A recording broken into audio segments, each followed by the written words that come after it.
خلي بالك انت المجني عليها مش الجانية. في ستات كتير بتدخل في حالة حزن وأوقات بتوصل لدرجة الاكتئاب لأنها فاكرة إنها سببت الأذى لشخص تاني رغم إنها بتكون في العلاقة هي الضحية مش هو.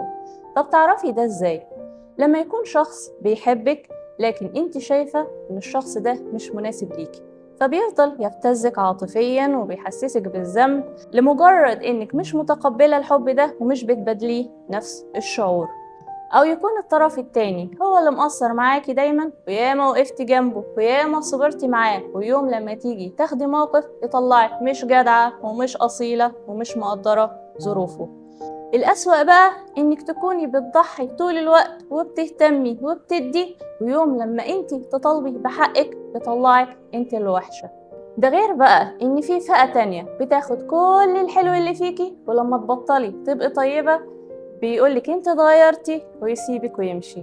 خلي بالك عشان في الحالات دي انت المجني عليها مش الجانية ابدا. كنت معاكم النهاردة انا هند صلاح، لايف كوتش وممارس علاج شعوري. تابعيني لو عايزة تعرفي عن نفسك اكتر.